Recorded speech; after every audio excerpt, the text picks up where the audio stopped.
Recommandations au peuple congolais. Les élections nous donnent le pouvoir de renouveler la confiance aux animateurs des institutions qui ont bien servi le pays, mais aussi de sanctionner tous ceux qui ont mal géré en servant leurs propres intérêts. Face aux nouveaux candidats, privilégions les critères objectifs de compétences et de probité morale. Prenons donc conscience de notre responsabilité en tant que souverain primaire en disant non aux opportunistes qui changent de camp à la recherche des intérêts personnels. Non à ceux qui prennent comme suppléants les membres de leur famille. Non à ceux qui postulent à tous les niveaux. Non aux tribalistes et aux népotistes. Non à l'achat de conscience.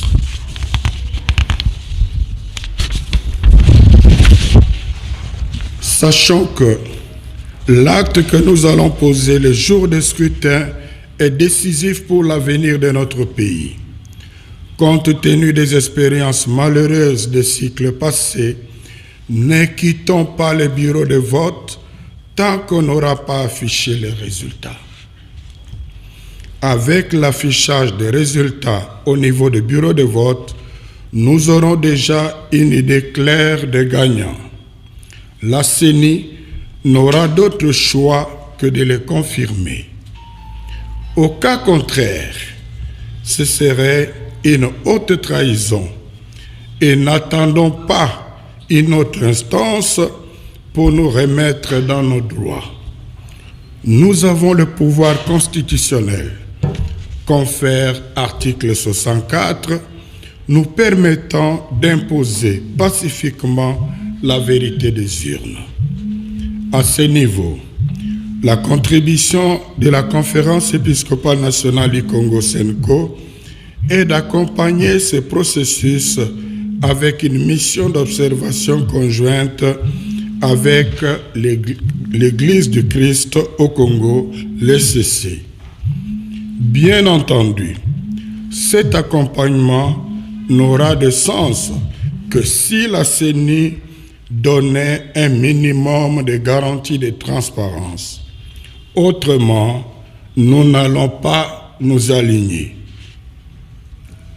Au gouvernement, nous demandons de garantir la sécurité des personnes et de leurs biens, de protéger les frontières nationales, de veiller au respect des droits et libertés de toutes les parties prenantes engagées au processus électoral conformément aux textes légaux.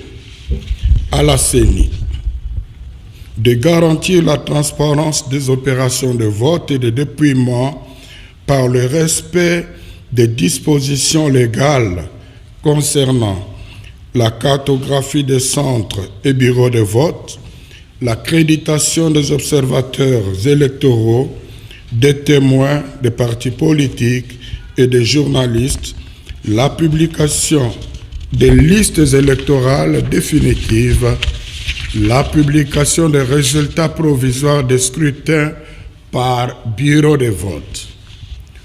Aux cours et tribunaux, nous exigeons le respect de l'innovation introduite dans la loi électorale qui dispose que les juges recourent aux procès-verbaux et fiches des résultats des bureaux de vote et de dépouillement mis à leur disposition par la CENI pour départager les candidats lors d'éventuels contentieux électoraux. Aux partis et regroupements politiques, il incombe de préparer correctement leurs témoins, de les déployer dans le bureau de vote et de dépouillement afin de ne pas se présenter aux contentieux électoraux avec des résultats sans soubassement. Conclusion. Pour des élections crédibles, peuple congolais, réveille-toi de ton sommeil, car Il est temps que nous choisissions nous-mêmes nos dirigeants, que personne n'achète ni ne corrompe notre conscience. À 6 mois des échéances électorales, nous nous invitons à la vigilance sur le processus électoral. Ayant été abusés aux élections de 2018, nous devons en tirer des enseignements et nous comporter de façon conséquente pour que désormais les institutions à mandat électif de notre pays soient dirigées par des personnes réellement élues.